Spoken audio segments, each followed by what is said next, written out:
Hello, I'm Namakau Mukelabai. Welcome to IDC Insights. This is a program that profiles the Industrial Development Corporation's investments and subsidiaries in the group. Now, today's program is very important because we talk to IDC management about the company, why it was set up, its milestones, and also its strategic focus for the next 5 years.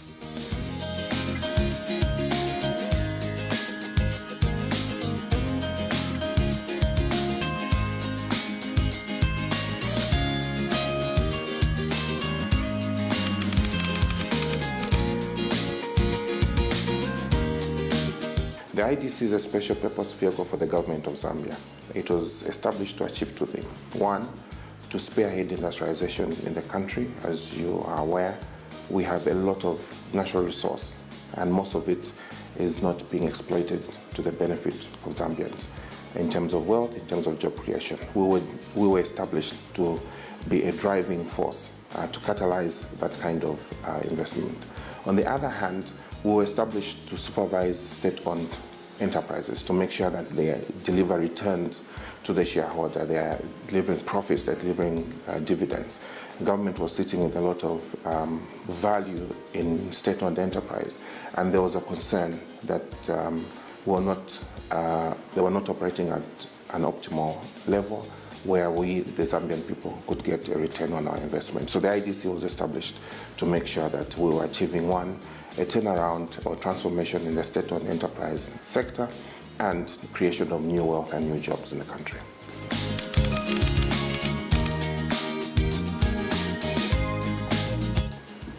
Yes and no.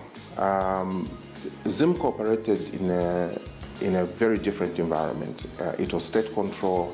There was barely any private sector. To the extent that Zimco was established to drive industrialization, we have the same mandate. But we are different because we partner with the private sector. We want to coexist with the private sector.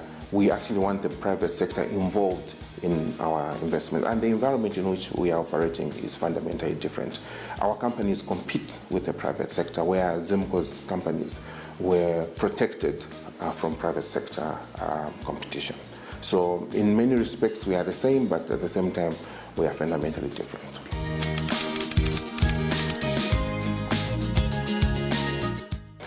At inception, the IDC was given to 9 companies. Some big, some small. You have on one hand Zesco, which is the largest, and on the other hand you have smaller companies like the Zambia International Trade Fair and Mukula Hotel.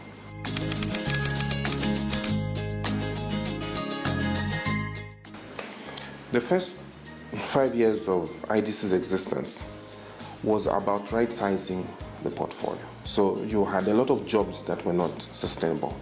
And we went through a process with our subsidiaries of rightsizing, which means that you must have a company, if the company is only supposed to have 100 employees, it should have only 100 employees. Because when you start having 200 employees in a company that only has space for 100 employees, you start killing the company, and that's why these companies were struggling to compete with the private sector. So the first 5 years, we focused on sitting with our subsidiaries and saying to them, how do we get you to be in a position to compete with the private sector? We had, for example, scenarios where a player in the private sector who is much bigger by market share has maybe 90 employees, but our company, which is maybe third or fourth in terms of market share, is sitting with 300 employees. Obviously, that company can't compete with the leader in the sector. And that is what we were focusing on. Despite the fact that we were rightsizing, we were still able to motivate over 11,000 jobs in the first 5 years, mainly through our investments in greenfields, such as the solar energy and some of our initiatives in the telecoms and in the agriculture space. Going forward, we expect a much more aggressive push toward job creation, and we are confident that with the impact of our investment across the value chain, both direct and indirect jobs, we should see not less than 50,000 jobs going forward.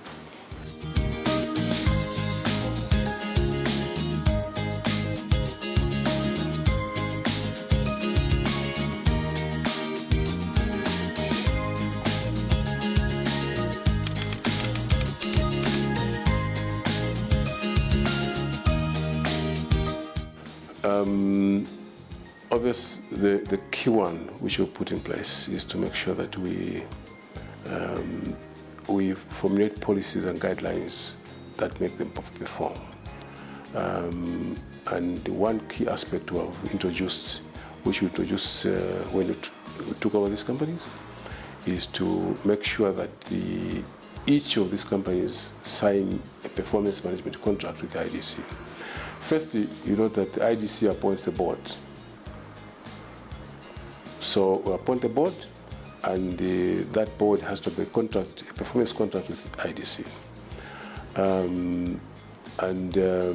That performance contract stipulates what targets should be met. So what happens that at the end of the year, you sit with each and every company and discuss their performance for that year. Based on that discussion, we formulate targets for the next year. And additionally, and which is most important from us, what dividend you are going to declare. They are required that every company declares dividend and pays IDC 35% of its profits. That is captured in the performance management contract. But also there are non-financial aspects which we agree with the companies. What will be productivity level, for example? What will be the innovations that we are going to do in the next year? What training measures are going to take to make sure that people start thinking profit? What mindset activities are going to take? So all these are captured in the performance management contract. Additionally, look at issues to do with governance. You make sure that your board has in place those requisite committees of the board that help the board function as best practice. Currently, now we've reached a point where we've got more companies declaring dividends. We have at least about 13 companies are able to make profit. And I think this year we are like to get about eight companies declaring dividends. I think that's we've been playing an average of between 5 to 8, and I think that number is increasing. We have had a number of AGMs in the first quarter, and I expect that by end of second quarter, almost all companies have held their AGMs. But more critically, the fact that these boards are now comprised of experts. I think you must note that previously we could get a lot of government employees to be part of the boards. Right now, if there's a government employee on the board, perhaps only one from a sector ministry. So they're all private sector led. I mean, they're all expert led.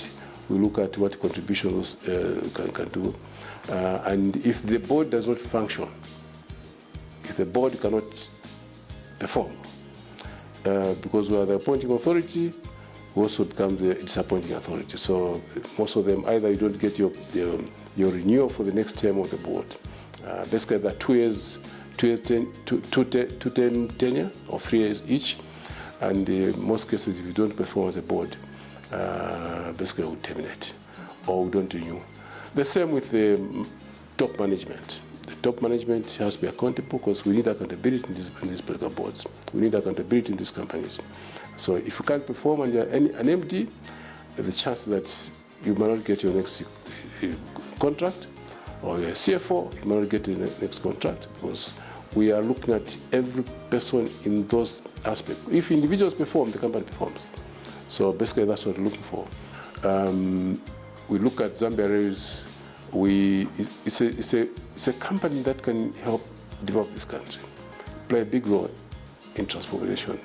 But right now, if you look at its performance, has been, in terms of running the line, 20 kilometers per hour. How long does it take from Livingstone to Kitwe, Kitwe to Livingstone?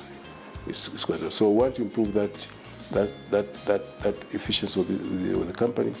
And there's a $1 billion project that is coming up right now to revamp, to completely modernize that rail line and its infrastructure, and put up proper locomotives and wagons to make sure that we start shifting a lot of this goods that is going on the road to the rail. There's a modernization program that is taking place at Impulungu right now. We're exploiting. There's so much market in the Great Lakes region, and our goods, our cement, our sugar is going in that direction. But the facilities at the port is for a long time ago. There hasn't been an improvement. We're getting a $60 million project in that aspect, in that regard, and we think that it's going to help modernize that companies. As I mentioned, we're looking at a number of these restructuring issues for quite a number of our companies. Even Zimco is looking at very good turnaround strategies to improve its operations. If you look at this same IH, for example, this company has existed for a long time as an investment company. So basically it's been sitting 40 back its hams and waiting for dividends to come its way from where it holds shares. Now the company's strategy has changed. It's basically going into actual mining. I think I've heard of this CM participating in mining of gold, manganese, and now we've acquired Mopani, which is a huge investment for our point. It means that this CM now becomes a mining company in addition to that investment company. The Industrial Development Corporation is not funded by government or from the National Treasury. We have to rely on our subsidiaries. So we are funded by the dividends that we receive. So when Indo-Zambia Bank or Zanaco or Zafico declare dividend to the IDC, we then deploy that same money to roll out and support our investment programs.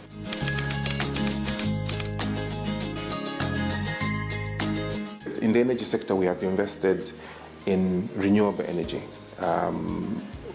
We were the first to, working with our international partners, we were the first to set up grid-scale solar projects in the Lusaka South multi-facility economic zones, almost 100 megawatts.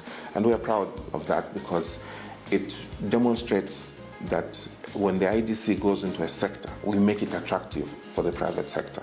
So right now we are a minority in the energy sector, particularly renewable energy, but we've attracted millions of dollars into that sector. Some of the most important investments that we have done is our fruit processing. We're establishing 2 food processing companies, one in Mwinilunga and another one in Katete. Mwinilunga, obviously, every Zambian is quite familiar with the beautiful pineapples that come from that part of the country, but there's no value addition. So we're investing in a fruit processing that should see us produce pulp, produce juice from that region. In Eastern Province, it's rich in mangoes, watermelons, oranges, and many other fruits that are still finding challenges in getting a market. So we picked on Katete. It's in a central location, and we are setting up another fruit processing factory there. We've also established in the telecom sector a new company called Infratel. Infratel was designed to allow us to optimize the telecoms asset that we're sitting in the group. And as we speak, this is a company that has created almost 100 new jobs that previously were not there.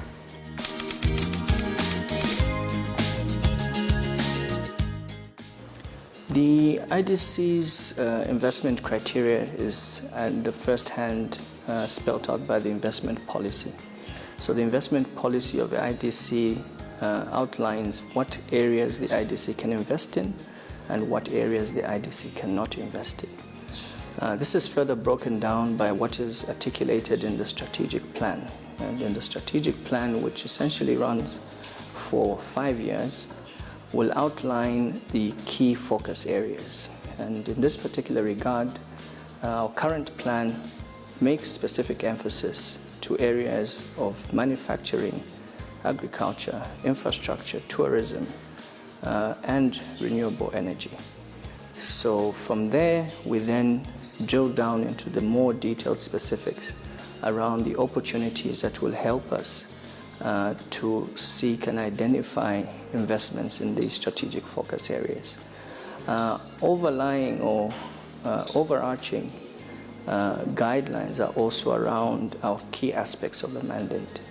And this is around investments that help to promote job creation, investments that assist in rural development, investments that promote export earnings potential of the country, investments that also assist with import substitution and overall economic development.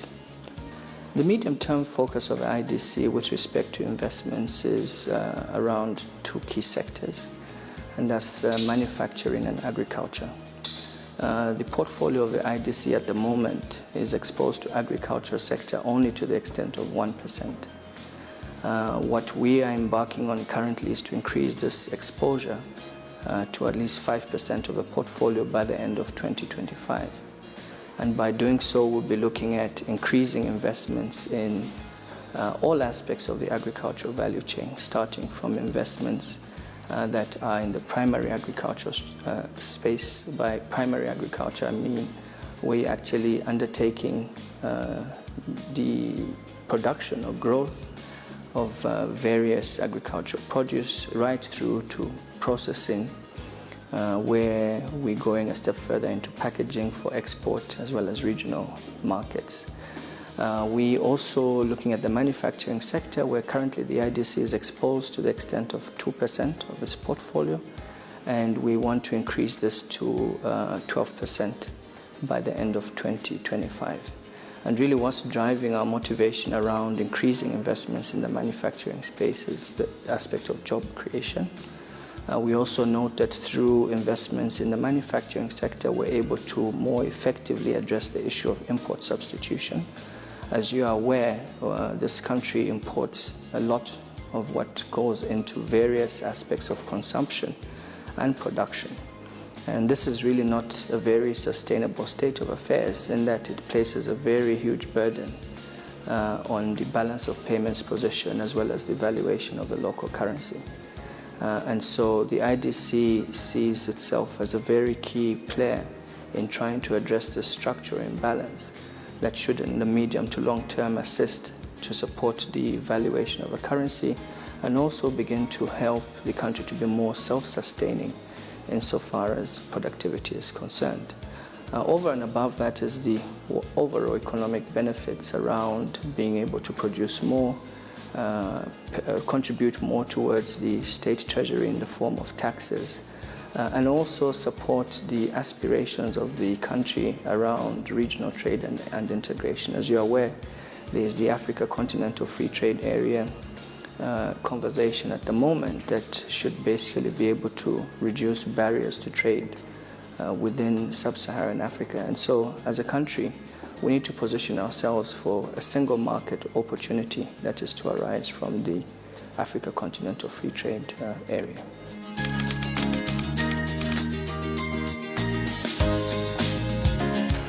The new strategic plan focuses on rebalancing the IDC portfolio. So if you look at our balance sheet, we are energy heavy. So what the strategic plan does is to focus us towards making sure we grow our share of manufacturing on our portfolio, our share of agriculture on our portfolio, and our share of various value-adding initiatives on our portfolio compared to energy. So what we want to see in the next 5 years is that we should actualize over $1 billion in investment in the areas of agriculture, agro-processing, areas of agriculture development, and manufacturing, for example.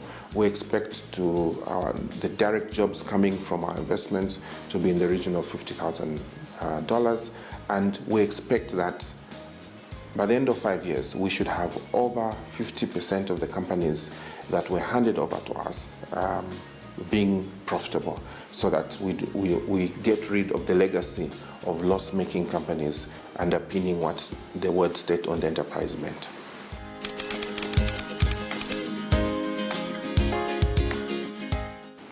Zambia is a rich country.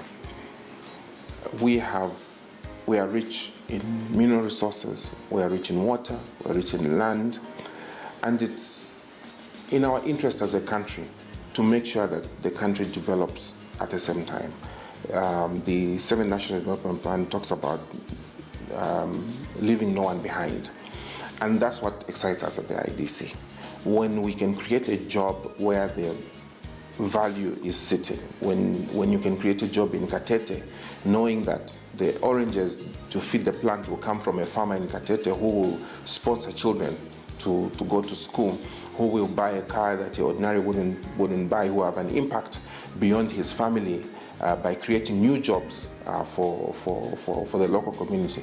That's the kind of investment that excites us. If you look at what we're doing in Kanchibia through Zambia, it's not just the jobs that are in the state, it's the jobs that are as a consequence of our investment in the state. Those setting up shops, those setting up agriculture enterprises because they need to supply certain foodstuffs to the staff there, whether it's tomatoes or onions. What excites us is the fact that you spend $1 in investment A, and that dollar results in jobs in enterprise B and C. It results in new wealth for the owners of enterprise B and C.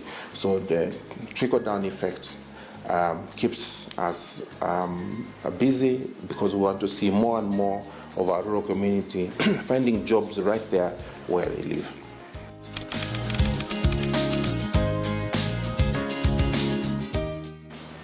What I hope to see is IDC having an impact on the everyday lives of Zambians.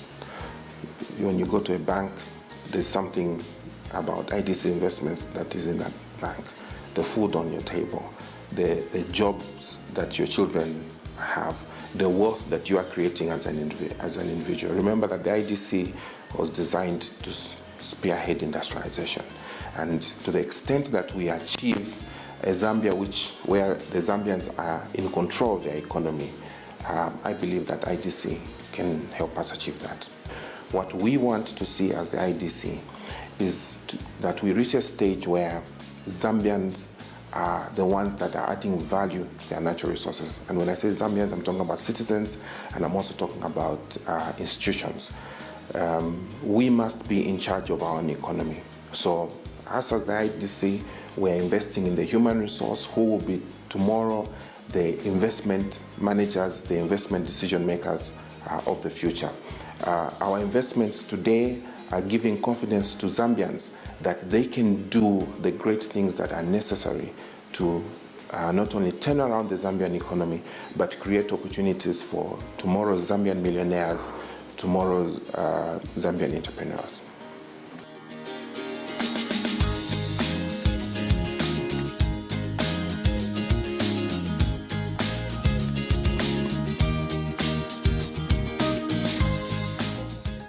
For more information about the IDC, please do visit our website or our Facebook page. Thank you for watching. Bye-bye.